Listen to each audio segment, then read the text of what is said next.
Good morning, everybody. Good morning. Good morning. We are ready to roll.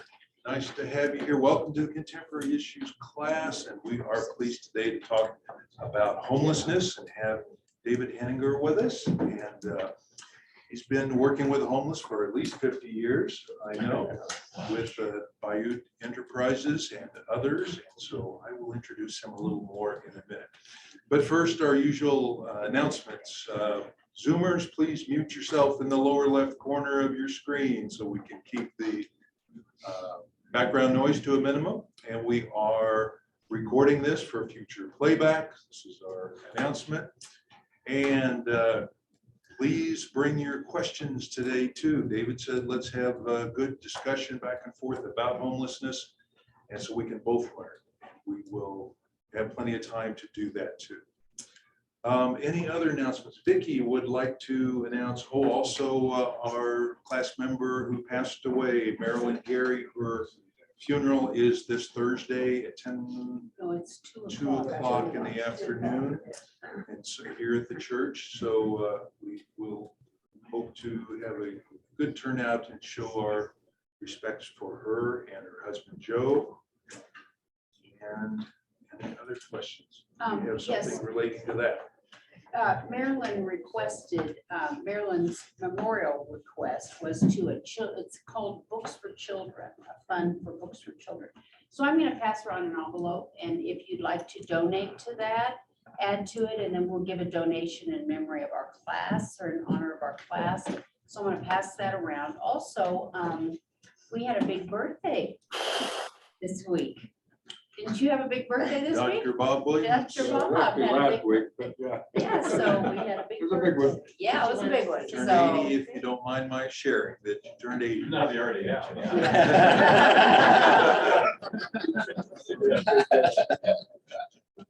big party. So happy birthday. Thank you. Happy birthday. Yes. Where's Where's the cake, right? Last week, we took a couple minutes and talked about Ukraine. We can do that again. There's not much difference, but I keep hearing people saying that they really feel emotionally impacted by this. There's what can we do? And it's just the scenes are heartbreaking of the refugees and that America and NATO feel almost powerless to do anything more without sparking a wider war, even World War III. So please know that you're not alone if you're feeling impacted by this. Let's keep it in our prayers. Final thoughts? Sharing about that. Some analysts are saying they think that a negotiated peace could happen within the next week, but who knows? Never show up.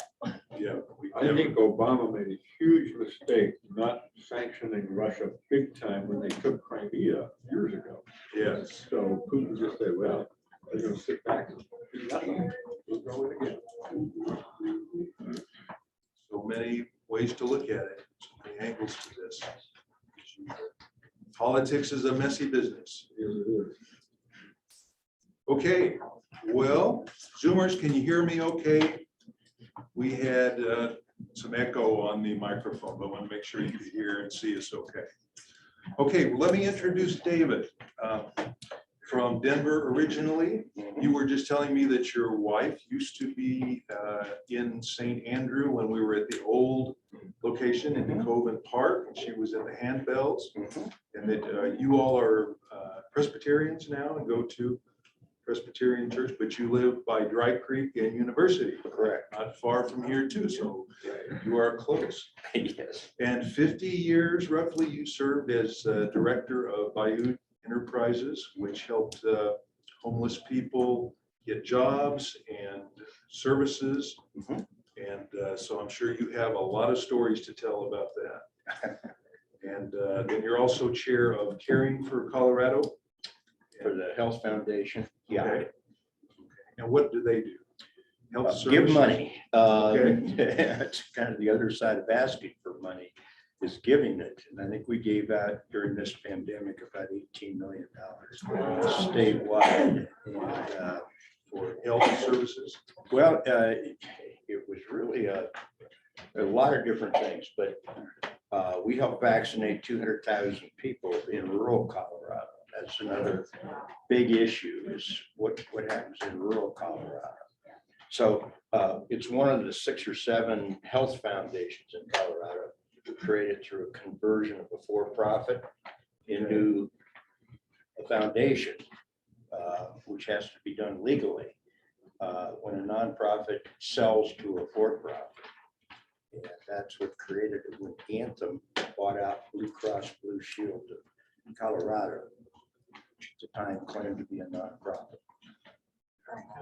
Well, as I was telling you, David, we've been looking forward to this topic for a while. We've got folks here who used to, when St. Andrew used to build a Habitat for Humanity house. Yes. They participated in that. And we have a new program where we're supporting an Afghan family here that, one of the thousands that are here now. And so we are trying to keep them from being homeless. And we want to know how extensive the homeless problem is, what Denver's doing about it, and what are the solutions? What can we do about it too? So, and Gene, I want to thank Gene for inviting David too. He's a friend. May I embellish your very helpful introduction and what you sent out? Sure. Who has background with 50 years in provided industries. He also, for many years, as a professor over at Regis University in non-for-profit management. I don't know how many years, Dave, has that been? 20. 20 years. Yeah. Yeah. He's also headed up non-for-profits in the state of Colorado. So that's another topic, the future of non-for-profits and what it takes and the predictions and some of the challenges. That's another topic. But I thought that would just embellish this man's background. So he has a diversity of perspectives here on this topic. So, okay. And David says that if you have questions while he's speaking, just raise your hand and call it out. Yeah. So we are going to start. Thank you, Okay. David, for being with us. Please go My right ahead. pleasure. And I'm going to turn on our amplifier too, so your voice projects out a little better too. Okay. Okay. Can everybody hear? I can hear. Good. So my experience with homelessness really started back in the 1960s when I came back to Colorado after going to college in Kansas. And not knowing what I was going to do and what I was qualified to do with a bachelor's degree. And it was at the height of the Vietnam War. I was pretty unsure. But anyway, I stumbled onto a place here in Denver called Fort Logan Mental Health Center. And I literally stumbled on it. I'd never heard of it. I didn't know it existed. I didn't know what it did. And I walked in the front door and I said, do you have any jobs that a person with a bachelor's degree might qualify for? Woman looks through this whole directory of things. And there were 2 jobs that I qualified for with a bachelor's degree. One was recreational therapist.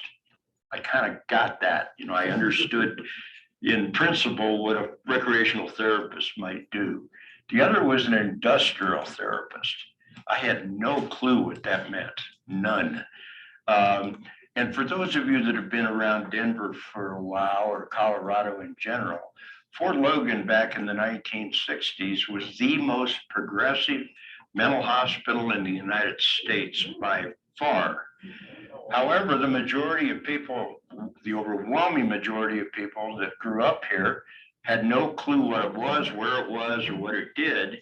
And yet we had worldwide visitors from all over wanting to see this great experiment of providing a therapeutic community for individuals that had a diagnosis of a mental illness. Prior to that, in terms of government-funded mental health, we had the state hospital in Pueblo, and that was pretty much it. And so if you had money, we had a famous weatherman here in Colorado, and he had enough resources that he was able to check in and out of Mount Airy if you remember that, where they had an alcoholism program. And basically do that without anybody knowing unless he wanted them to know. And that was pretty typical. So that meant if you had a relative that was living prior to Fort Logan, if you had a relative living in northern Colorado, up in Fort Collins or wherever, that individual had a mental illness, they went to Pueblo before Fort Logan was constructed. So the idea of a therapeutic community was to work with people in a more informal way, meaning that there were no titles. Staff members, whether you were a psychiatrist or a psychologist or a social worker, you weren't referred to that way. So it wasn't Dr. So-and-so or whatever. It was on a first name basis. And the idea of the community was to build literally a community, a therapeutic community. And it was done by catchment areas. So the city of Denver was divided up into 6 catchment areas within the city. And then each county had a cottage at Fort Logan. And so people were put into treatment situations, not necessarily based on what type of mental illness or impact or anything like that. It was just simply based on where you lived. And so the congregate setting of trying to build a community with individuals that, I mean, we had kids coming back from Woodstock that had had a bad LSD trip, coming in for treatment. And there might be someone who hears voices and is diagnosed with chronic long-term schizophrenia on the same unit.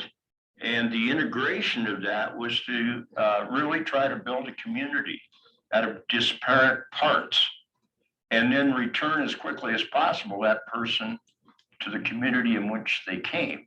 So the idea was based on post-World War II, when the European countries, they went to round up the people that were in mental institutions throughout Europe. When they went to round those individuals up, they found that about 1/3 of the individuals had integrated into families in the community. And even though this is no medication and no real advanced psychotherapy back then after World War II, that blending of 1/3 of the individuals not needing to go back to a hospital where they'd been probably for years was intriguing to researchers. And one of those researchers developed this idea of simulating a community. And if you could do that and then work with people to assimilate back where they came from, that would be treatment. So in those days, I visited the state hospital in Pueblo. And I visited a particular unit. It wasn't even a unit, it was a gymnasium with a wooden floor. There were about 150 people in diapers rolling around on the floor. This is 1967. And the conditions were like out of a movie, a bad movie, like Snake Pit. And within 2 years after that, so by 1969, that same gymnasium was empty. And the biggest difference was the advent of medication and the ability to go back into where you came from. And the alternative was Fort Logan, which was a lot closer for many, many people, family members, whatever, to visit, to come to in this open environment. And there were very few exceptions in the time that I worked at Fort Logan to this idea that people with mental illness couldn't recover or they were faking it. Tremendous stigma attached in the community. And it was a problem we just didn't want to talk about very much. And the parallel group and movement that was going on in Colorado was a group of citizens whose children were born with things like Down syndrome and other developmental disabilities. You notice how we've softened language. And that's something I really want to point out when we're talking about homelessness, is language and what that means. The parallel system is that a group of parents went to Sweden, Finland, Denmark to view what was going on in terms of treatment of individuals with intellectual/developmental disabilities. We might have called that mental retardation back in the day. Those words are gone. In fact, those are naughty words, not to be used or used to describe. The point is, when the parents went over to Europe, to those Scandinavian countries, they were doing some humane things. They provided alternative living situations with group homes that had smaller than 6 or fewer people. They provided respite care of 2 to 3 weeks paid vacation anywhere in the world for the parents who wanted to retain their child. I mean, they were doing things way in advance that we're still not quite doing today. Parents came back to California and said, hey, we've got to change things. And they organized what became known as the Association of Retarded Citizens, which now you don't refer to it that way, you just call it the ARC. So if you see that as a thrift store, or you see an ARC of Centennial or whatever, that's where all that came from. And there was a general acceptance because the parents really they took no prisoners when it came to the political process. They weren't going to let the state legislature or the community bully and say, well, we can't afford that, or we can't do that, when it came to implementing models that many people had viewed in Europe. And so it really changed the complexion of the way I think the whole community, the whole country viewed that particular issue. When it came to mental illness, whole different ball game. Even though the times were parallel, the outcomes were not that parallel. So Fort Logan, the average length of stay for a quote patient unquote at Fort Logan was 90 days. And if a person was there 91 days, you got a call from the director personally saying, why is Jane or John or David still on the ward? And you better be able to answer that because the whole thing was to rapidly place people back into a community, armed theoretically with the skills to cope in the community. Now, that's predicated on an assumption that the community is ready and willing to accept people being discharged like that. And so the punchline was, it was so politically controversial that the state of Colorado washed their hands of community placement and instead contracted with private entrepreneurs for those people that didn't go back and have families or friends they could live with, and contracted with private entrepreneurs who owned the larger homes in Capitol Hill. Those were single family homes at one point. They turned many of those into homes that I almost used the word accommodated, housed 40 individuals. So if you can picture those homes, and there were lots of them, some were converted into nursing homes. And so you had this, what I would call a ghetto. And those people that didn't want to, yes. What year was that? We're talking about in the 1960s and early 1970s. Okay, thank you. If you didn't want to go to a board and care home, or you didn't want to go to a nursing home, you still had, for the most part, free will. Many people ended up on the streets. And that's really the antecedents, in my opinion, of the start of what has burgeoned out in terms of what we refer to as homelessness on a larger scale. Homelessness has been with us forever. I mean, there's never been a time in US history or world history that there weren't people that didn't have permanent homes. But this increasing number of people on the streets that were there at a choice oftentimes got credited upon, because if you know much about mental illness, despite the headlines sometimes, and the headlines are correct, there is an element of aggression on the part of a very few individuals that have a mental illness. But for the most part, people are just the opposite. They want to stay away from people. They don't want the human contact and tend not to be aggressive at all. Well, there, as you know, or probably have heard, we used to call people hobos and bums, the people that rode the trains through Kansas City and Denver and so. And they populated Larimer Street and what was called Skid Row. And those individuals often predated upon these individuals with mental health issues. They were easy pickings, even though they didn't have a lot to give. They got predated upon. One of the integrations at Fort Logan was to include work therapy, work as part of treatment, an intricate part of treatment.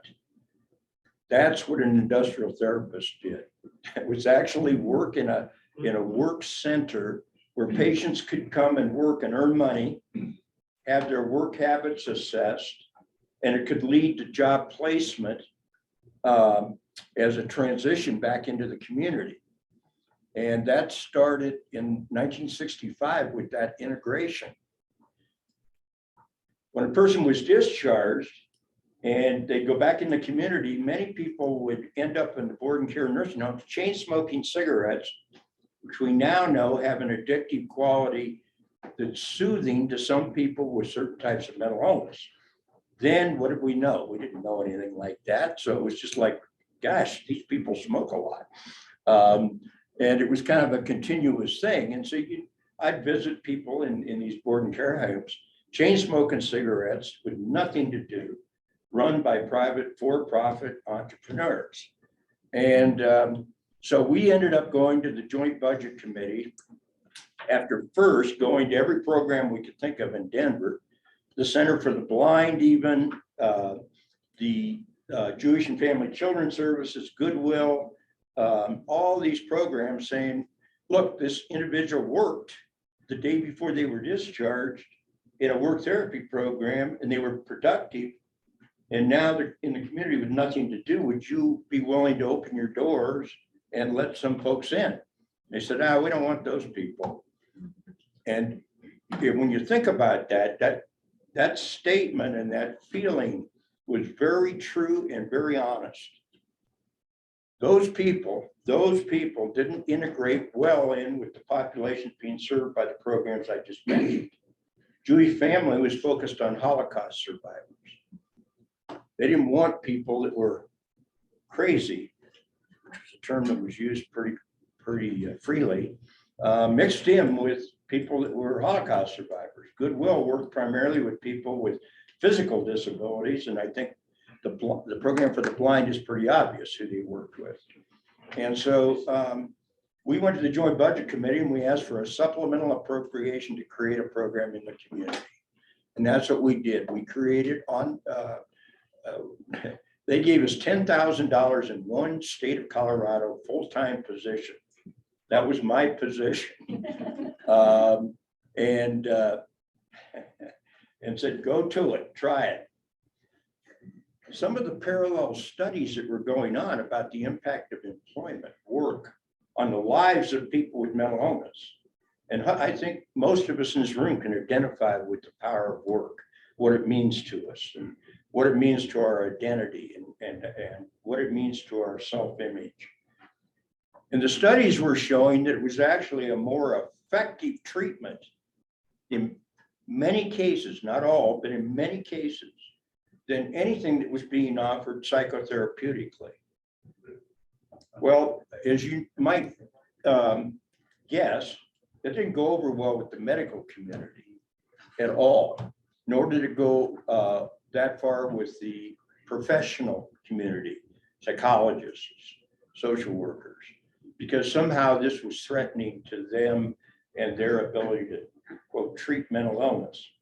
But anyway, the point is, the Joint Budget Committee took a gamble and said, okay, try it. The punchline is that we started to go and meet with the people that were living on the streets with mental illness and said, do you want to come in and work? Here, So we're right near downtown. We were on Bayard Avenue, right off just west of Broadway. So pretty close to the heart of Denver, of downtown Denver. It was easy to get to. Fort Logan was 8 miles from the city, from the center of Denver to get out to Fort Logan out south. That was a chore. It was 3 buses in those days from downtown. So we started offering this and we said, you can have permanent employment here and we'll provide benefits, paid leave, paid holidays. Almost everybody at that time had state of Colorado health insurance, and blah, blah. During the first 4 years of the existence of Bayard, named after the street, by the way, no significance other than the fact that we had to name the program contest because we were in a light industrial area along Bayard Avenue. And we didn't want to be the pride, the hope, the compassion. We didn't want to be that identified with something that we equated with, well, there's something wrong with the people there. Why would they be going to a hope program? Bless their hearts, they're really good hope programs, but not in the case of the stigma of mental illness, my opinion. So anyway, we had a fellow that went Bayard, we're on Bayard, let's call it Bayard Industries. Next day, he died of a heart attack in front of the building. And I'm kind of laughing in a way because it was tragic. And yet we didn't have a vote after that. It was unanimous consensus. People just nodded and said, Bayard Industries it is. And we changed our name a little bit later to really capitalize on the fact that we were an enterprise. We did a lot of different things. So this is a windy way of giving you a background of where Denver was then and where Denver has evolved, so to speak, and why we have homeless encampments and we have people with cardboard signs and why blah, blah, that all happens. Yes. Should I go ahead and ask, what is Denver doing now with these? Yep. Is it 4 homeless camps that the city runs? The city doesn't run any of them. Just to be clear, I was part of the creation of the first tiny home village. Believe me, that took 2.5 years for the city to waive all of the zoning restrictions that many of you probably are aware. Putting up something that doesn't have a permanent foundation in the city of Denver is not easy to do. And it took 2.5 years because the EPA had to weigh in and we had to have every city department weigh in. This is just to build and put 10 homes in an area yet to be determined. And so the first tiny home village was actually operational in 2017. And these are small homes that initially took in 14 people. The homes were built, by the way, in large part with a partnership with the Mennonite International. Mennonite International intervenes in major catastrophes throughout the world. They don't do too many domestic things. Rarely do they do that. But the minister of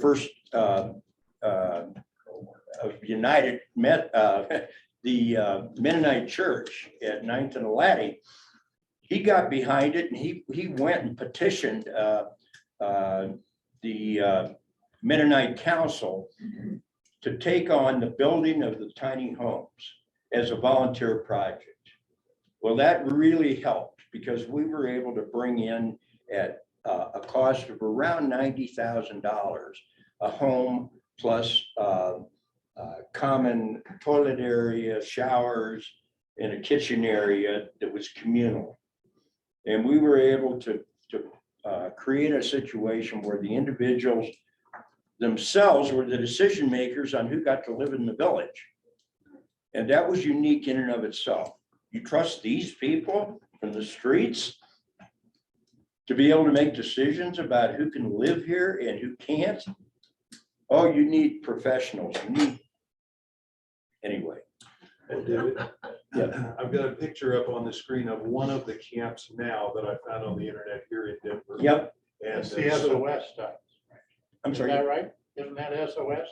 Yes, I don't know which one it It is. is, yes. Okay, but that's an example of what they are, the city has set up now among these 4 camps in 4 different locations. And there are tents like that, and they also provide services, right, David? So the city cleans it and makes sure it's secure, safe, and they also provide medical and dental services. And so again, it is, yeah, they do. It's not the city. I want to be very, very clear. Who is it then? Because I know the city has donated $4 million for the operation of these. The operation of it, but it's the beloved community village of Denver. Okay, That is who does this. okay. And that was a group of volunteers from faith-based organizations. And it still is.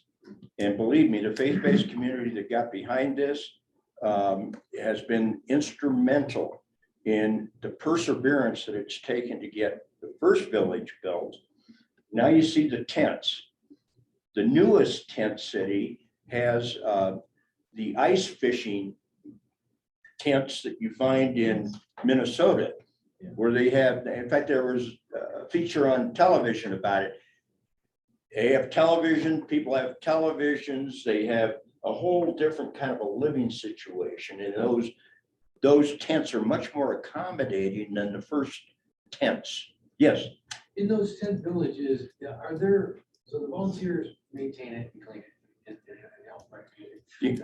Are there rules for how they're supposed to live? bingo. Talk about that? All of that. And part of that just comes from evolution. You know, I mentioned at the first tiny home village, we wanted the residents to make the decisions. We wanted the residents to be the active participants.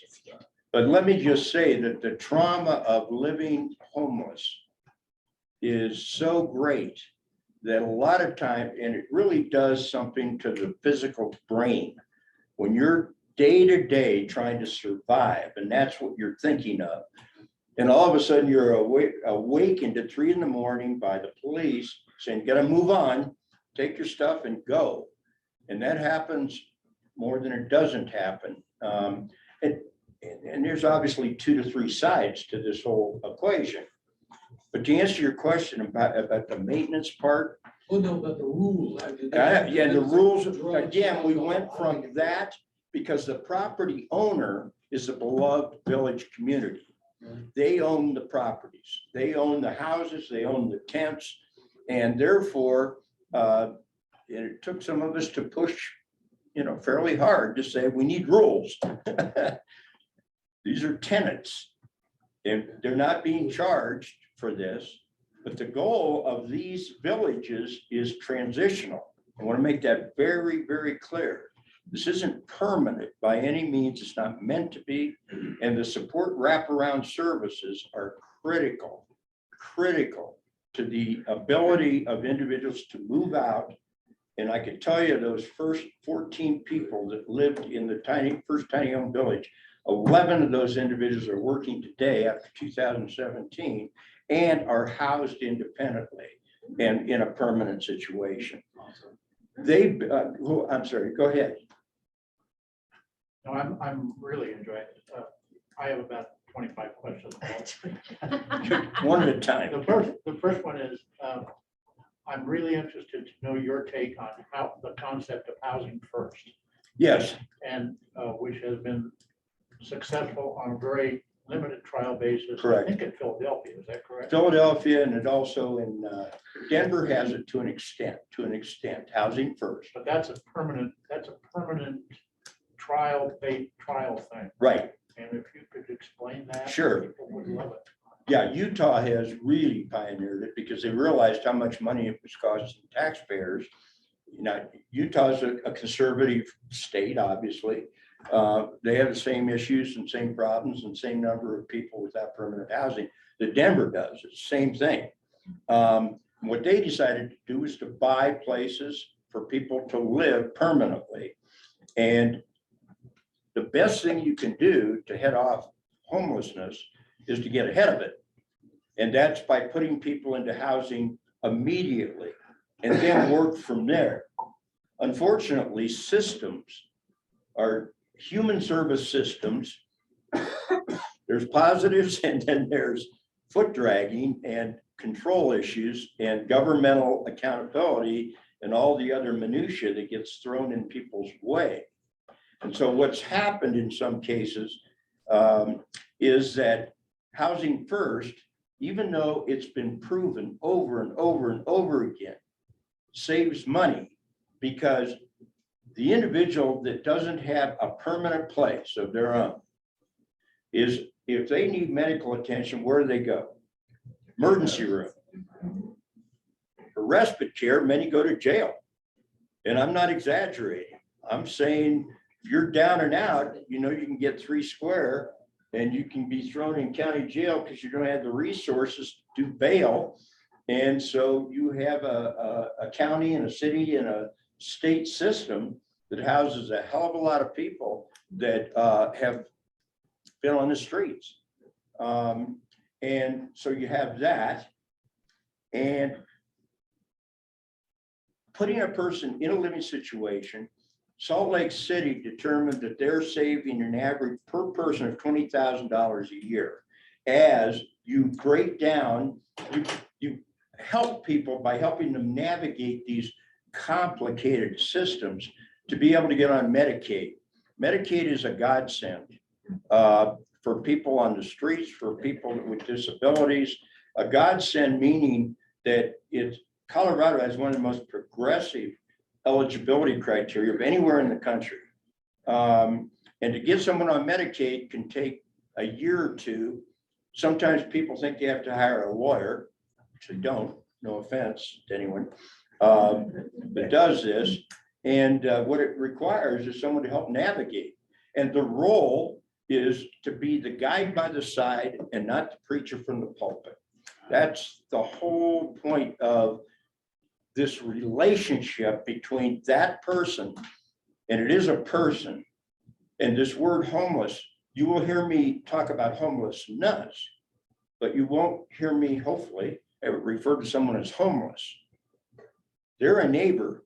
They're in all of our areas. I don't care where you are in this metro area. Statistics prove it. 32,000 individuals access services in the metro area in the last 12 months, 32,000. Of those 32,000, 5,530 were without a home or a shelter. That doesn't even come, excuse me, are in a shelter, I'm sorry. The US does a one-time, it's called the point in time. Once a year in January, once a year on one day in January, you go out on the streets and you do a head count of who's on the streets. The easiest place during the pandemic to get a count was where? Shelters, right? So you just go to Samaritan House, do a head count, you go to the rescue mission and you go to Salvation Army, and then you go check in with St. Francis Center, which is a day shelter. And you just count. And that's where this 5,530 comes from, because it was so cold during the pandemic that in January, they didn't even attempt to go out and find people that were living on the streets or the tent people. They were not part of it. David, we've got about 18 minutes left. the other thing Let's go ahead to another person with a question, Well, please. about Housing First. And I appreciate your answer, because that's what I've heard also. But the big thing that I've heard about Housing First is that it really gives, creates an opportunity to get people off the streets. Yeah. Because the problem, if they have drug and alcohol problems, they can stay there and be treated. They don't get treated for a week and then disappear. Right. They don't get arrested. They don't go to someplace else. They're where they can stay and be treated. Right. They can also work, and they have an address so that people, one of the problems homeless people have is they don't have an address. Bingo. And this accomplishes to get people off the streets. Right. Housing First is the only program that is consistently doing that. If there were enough, well, I'll take a question. Just to say there aren't enough, we're not gonna build our way out of this in the short run. Let me just say that. It's a great idea. We don't have enough housing. Yes, So my question just tags on to what you were saying. So when you were talking at Fort Logan, part of the program was an opportunity for these people to learn work Yep. skills, and that was very positive for all the things that you mentioned. Yep. You just mentioned they can't go to work without an address, and so my question Yep. is, in the tent cities as part of the services, a transition to work? yes, at 100%. And That was not my question. a lot of people in the public, I would say, people that really question why we're doing anything with this particular population will say, well, there's no quid pro quo. Give them a house, give them a tent. What are the expectations? My pushback and my argument is there better be an alternative, meaning an expectation that the person can and will work, take education or training that will lead to work, and not just be allowed to be in what I would call a ghetto, high rise. You've all seen them in New York, Chicago. Those things have been torn down. Those low income monstrosities where the only thing people had in common was they were all poor. Not that they integrated well with each other, other than to shoot people. Anyway. Steve-O. Thank you very much for everything that you're doing today. Steve, I immediately want to say that I'd like to have this discussion like 2 or 3 times. This is such a huge thing that Ditto. St. Andrew is so committed to doing stuff with this, and you have so many insights and so many things that I don't even think about, in aspects and stuff. So I would like to offer that if this works out for you to come back and stuff. What rights do homeless people have? What rights? What rights does a homeless person have? Well, they have, even if they've been convicted of a felony and they're on the streets, they still have the right to vote. They still have the right to organize. They still have the right of free choice.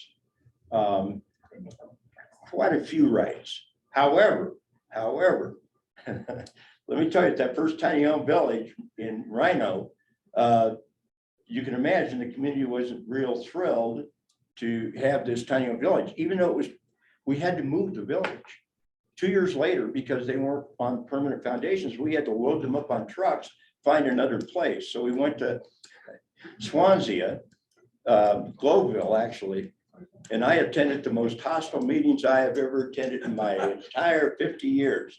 And I don't blame the individuals, the neighbors saying, we don't want any, Denver dumps all its problems right here. Pollution and you name it, it's not good. It gets dumped right here in Globeville. We're tired of it. We don't want you people. And after that first meeting, there were 3 of them. After the first meeting, the people that were living in the tiny home village they were broken. They were broken by that feedback. And they just didn't want to attend any more of those. What percentage would you say are veterans, PTSD? Now that's a really positive thing, Gene. Right now, probably 0 or close to 0. And the reason, it shows what happens when you have the will and the money to be able to do what you were talking about, housing first. There was a commitment made about 5 years ago when the issues of veterans, particularly veteran suicide, and us not treating veterans with any respect, and so many of them were on the streets. As many as 20% of the people living on the streets were veterans. And so the state of Colorado, the Veterans Administration, combined with service providers, and we're really, I think we've housed permanently every veteran that was on the streets. Now, that's a point in time.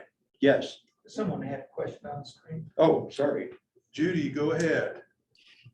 My question is, does Park Hill United Methodist Church still have a homeless camp? And if so, what services are they providing for those homeless?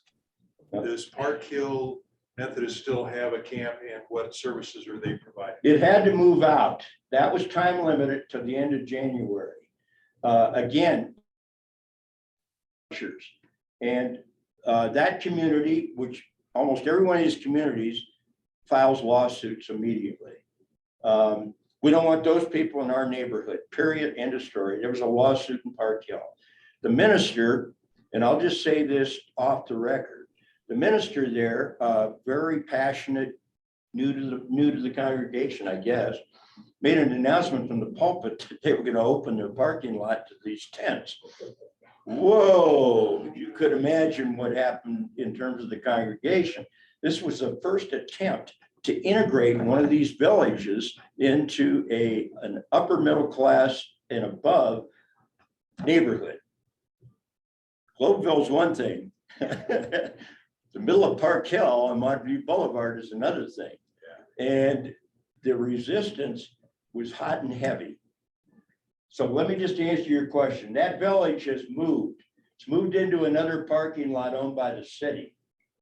Finding land to accommodate this, working with the neighborhood. I can't even tell you how many neighborhood association and HOA meetings were attended by the village collaborative to get the first one. It meant going to every single meeting and putting a face on this. And that's something I just want to emphasize. The incidence of crime, both in Rhino and in Park Hill, they didn't have any increase. And in fact, in Rhino, they had a decrease in crimes around the boundaries of where that tiny home village was originally located. People are very capable, given the opportunity and the support, to manage themselves and to be active participants. And the listening, yes, go ahead. I'm wondering if you could confirm this. What I heard was the city council person in the Park Hill area first kind of fought the installation at Park Hill. Yeah. It went so well, they had no police calls to that area or to the camp in the 6 months they were there. And it turned out to be so positive that I heard, and if you can elaborate this, that Sure. the council person said, I'm going to look for more land in our district to house another one. So that's the positive impact. You're If you absolutely just get it correct. there and demonstrate that. It's wonderful. And that's the point. I know we used to have a few minutes, but that's, to me, the point is to personalize who these individuals are. I taught a course for the adults at DU called Who Are the People Behind the Cardboard Signs? And rather than me talk, I brought in people. No, I don't like cardboard sign holding. Let me just say that. And I don't feel empathy. I don't feel sympathy. Just point blank.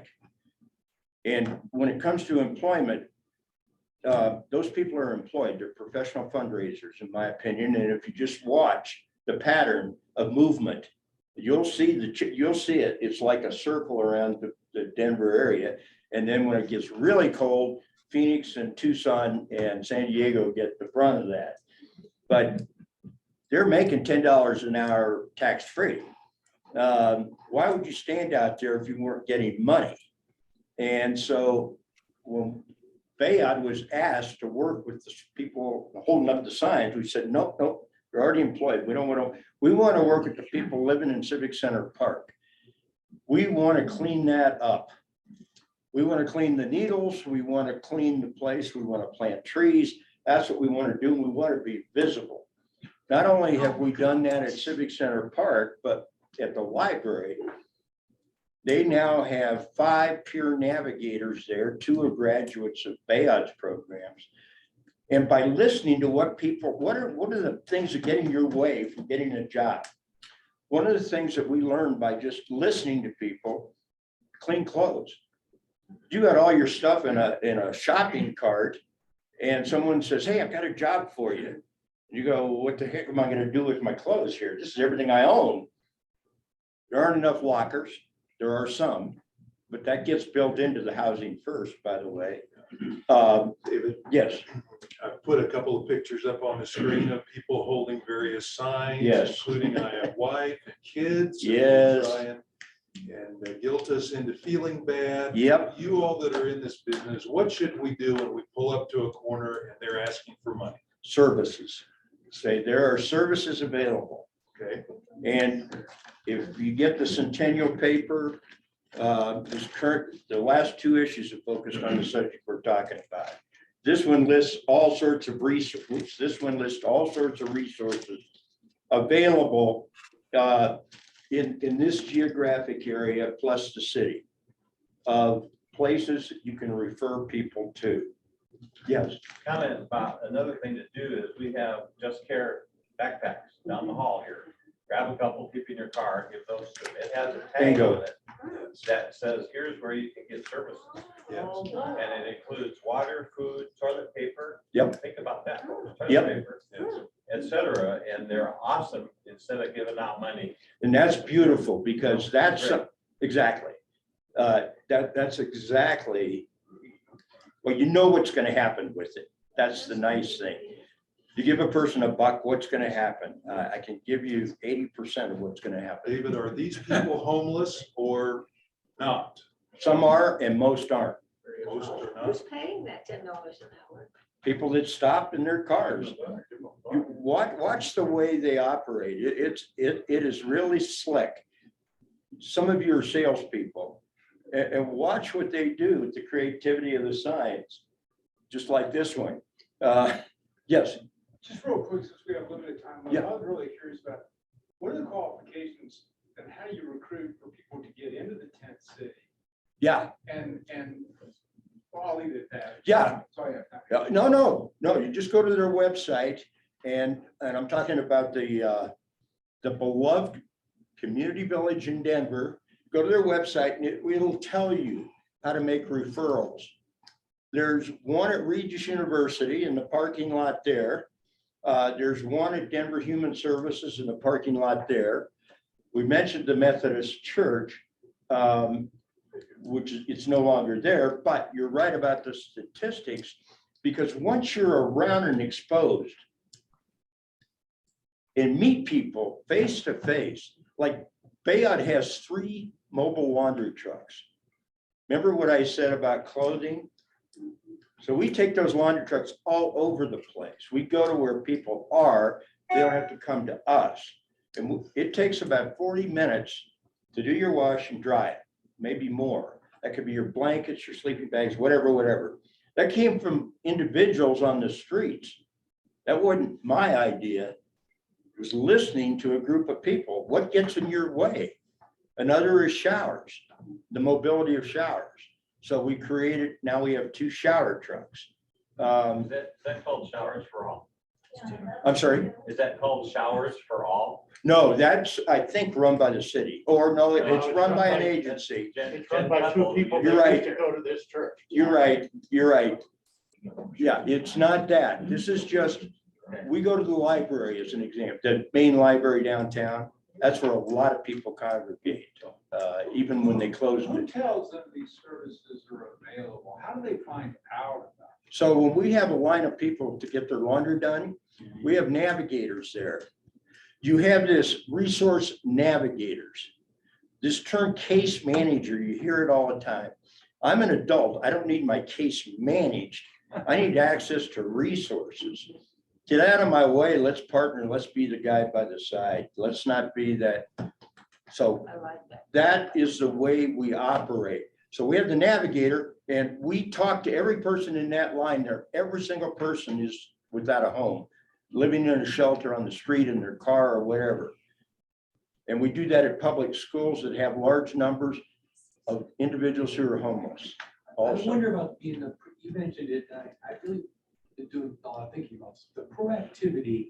I really talked to my wife a lot about this. The time for this, you're the expert, but catch it before they're homeless. So, you know, but they have to have the desire for help. So, but, you know, you can't do much for someone that's gonna lose their home when they're too much pride to say, I need help. right. So, but what are your thoughts on the proactivity to try to stop this before it happens? Yeah. Well, let's look at some of the reasons why those individuals say, I don't want help. One, That'd be great. safety concerns. That's one of the major things. I don't know how many of you toured a shelter or been in a shelter, stayed in a shelter. Good luck. Good luck. Congregated Dangerous? Can be very dangerous. You can have your stuff stolen, you can be assaulted, a lot of things happen. Now, shelters are doing a good thing too. I'm not gonna paint a one-sided picture, but that's one reason some people don't want to go into a shelter. Cleanliness or lack thereof. That's another thing. Even a lot of these motels that the city of Denver and Arapahoe County are buying and converting are uninhabitable in many ways, just by, anyway. Some people prefer the outside, strange as that may seem. Rules, you talked about rules. There's a certain element in our society, probably I'm one of them too. I don't like all the rules, but there needs to be some, in my opinion, quid pro quo. Here are the rules, you have a place, I'm not gonna hassle you, the cops aren't gonna come here and rustle you up at 3 in the morning and all that. Independence. The hours, you have to be out on the street at the shelters, typically at 6 a.m. And that's why many people gravitate to St. Francis Center, which is a day shelter. They serve an average of 9,000 unduplicated people a year at St. Francis. These are all within 5 blocks of each other, by the way, every one of these. So, you know, we've created this zoned ghetto of providers. And I'm not going to stand up here and say that providers are the be all, do all, can all, because that's not true. People need people. And if someone is willing to be a friend or a relative pops up out of the blue that you haven't known existed, and you can hook them up with their loved one who's been on the streets, doesn't have any way to communicate. Those are the kind of things that work to help people, is to get them, that individual, involved, because we trust that individual more than we do the stranger from human service that's knocking on our door. It takes a long time to build up trust. Availability is another thing. On these cold nights, man, we do these pop-up shelters. That's what they are, at a rec center. Overnight, man, just throw the cots down, and they're really bare bones. And then location. We've pushed so many people out into the suburban areas through these sweeps and other deterrents, so to speak. It doesn't make the problem or the issue, excuse me, go away. And so you'll see in these 2 articles that have been in the last couple of weeks in the Centennial, that the Tri-Cities of Littleton, Englewood, and Sheridan have banded together to hire a navigator to work with this population that has seeped heavily into this area. And I'll just conclude with one other thought on this. The idea that that everybody that lives on the streets is cherubic and warm and fuzzy, no different than anybody else in any other community. There definitely is a criminal element that has integrated itself in. It is the distinct minority, but it gets back to that predator mentality that I talked about earlier. You squeal on me, I'll beat you up. And so drugs come into the picture, or smuggling alcohol in, when those are part of the rules. The drinking and the drugs are not allowed.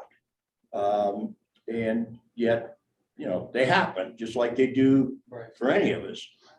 Yes. But anyway, meeting a person who's living on the streets and starting a conversation and listening to their story is a starting point, in my opinion. And here I am up here, a middle-class white guy, when 35% of the people living on the streets are African-American, 35%. That's an amazing number. Native American populations are 5%. That is totally disproportionate to their representation in the metro area of Denver. And yet we have racism that goes on just like it does throughout everywhere in society. And a lot of people on the streets are individuals of color. Only less than 50% of the individuals that are homeless are white. Dave, yep. I'll do it in 10 seconds. New film, Netflix, Mary and I saw it 2 weeks ago. Lead Me Home. It's won several film awards, only 40 minutes. Netflix, Lead Me Home, but it speaks to what you just said about the disproportionate aspects as far as race and even gender. It'd be a surprising film, I think, to watch. Lead Me Home. Leave me home. Lead, L-E-A-D. L-E-A-D. Lead Me Home, mostly in the Sunshine States. Thank you. Most of the Sunshine States. Okay, we need to wrap I'll up. stand corrected on the white population. It's 58%. My apologies. 58%. 58% white. Okay, very good. Last comment, Keith. A quick plug for a new group that's ramping up here. You all got, most of you or all of you got an email from Steve. That was from me originally. We're forming a group. We're ramping it up for a social equity group here at St. Andrews. Our first partner is, in my view anyway, is Interfaith Alliance, who is the ones who started The tiny home village. Colorado Village Collaborative, Yep. which started tiny homes. And so I think this will be a big component of activities, things to do in this new group. We're not going to sit around and talk about it. We're going to go out and do things. Thank you for Is bringing that up. my intent anyway. So- Well, and thank you for bringing up the interface. Amanda Henderson, who was the executive director there, was really a power during this whole everything. And when she wears her clerical collar, even gets the attention of the mayor and city council and stuff like that. She gets listened to. Anyway. Thank you, David, so much for your time. We barely touched the surface, and what a great back. So thank you, everybody, for coming. Hope to see you again next week. Quick prayer. Lord, thank you for us being sensitive to this issue and help us and all those who need the help that are homeless. In Jesus' name we pray. Amen. Amen. Thank you. Bye. Thank you, everybody. Yeah. I know this thing happened. Yeah. Share that. Some of that.